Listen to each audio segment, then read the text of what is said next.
Hi, this is Gwenda Joyce. I'm here today to say hello to you. I wanted to record a video for you to give you some of my thoughts about things that we can do during this downtime when more of us are at home. I came up with a list of 13. I'm going to share half of them today. And I wanted to start by saying that I have a home office and I have always spent a lot of time alone and working in my home office or working in a, a quiet place. And many of us artists are like that. We like to be alone. We spend a lot of time alone and we are not afraid of isolation in a way. So sometimes our challenge is really more of we can get so lost in being alone that we need to learn to reach out or get out of our space, like maybe get out of the studio or get out of the office and interact with other people. I think that's why gallery openings and museum openings are so much fun to many of us.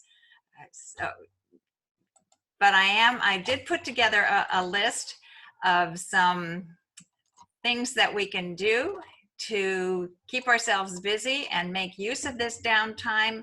Since we are now challenged, I live in the San Francisco Bay Area and we are on an enforced shutdown, not able to go out unless it's necessary. And we have necessary things to do like buying groceries and going to the doctors. So it's forcing us inside, and that means we have to make creative use of our time. And I think the first and most important thing to do when we're spending time at home is to create a daily routine for your life and have that start with a daily method of operations. And this is something that's really good to do whether we're in this enforced isolation situation or not. But making your schedule for your day and following it can be really important to help you stay productive and to stay on track. And I think that means also I'll recommend to many of you that you have a meditation practice. I've had a meditation practice early in the morning for over 10 years, maybe 15 years. And it just has helped me be much more productive because it helps me clear my mind.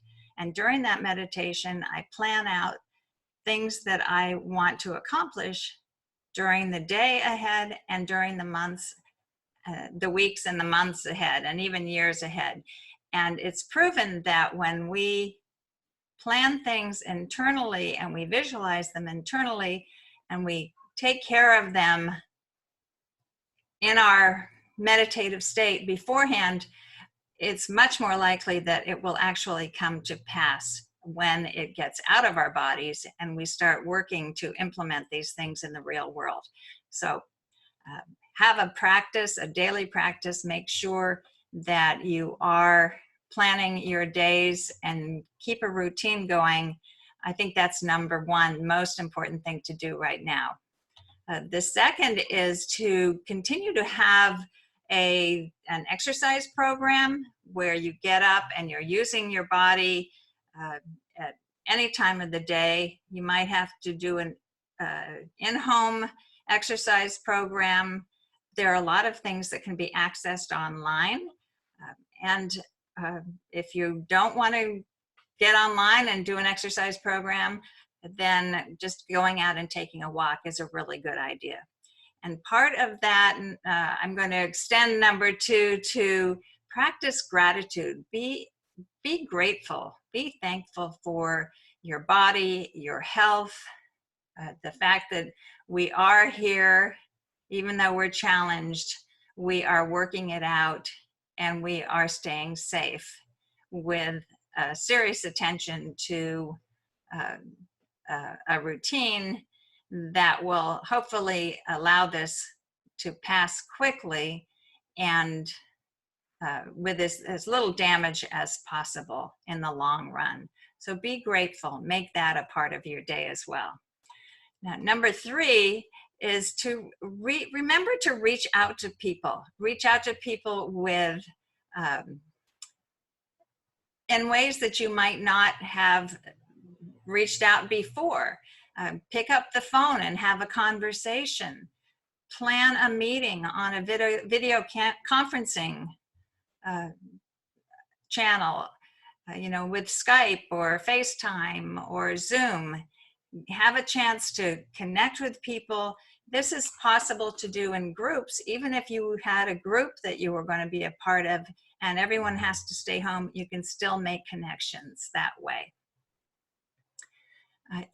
We all need that human contact, so make an effort to reach out to have that contact. Now, and also I will encourage you, if you are feeling like this is really hard and you're challenged by it, reach out to a professional, either a coach or someone who can help you if you're feeling overwhelmed or depressed or like this is just too much for you. Don't be afraid to reach out. This is not the time to hold back and hide away. Number 4 is this is a really good time, since we're challenged and we're all in this together. Making use of this downtime is a perfect opportunity to make some plans and some goals for what you want to do when we come out of this. And we will come out of it. We don't know how long it's going to take, but we've been challenged before with situations of not knowing how things will play out. So this is a really good time to think seriously and be introspective.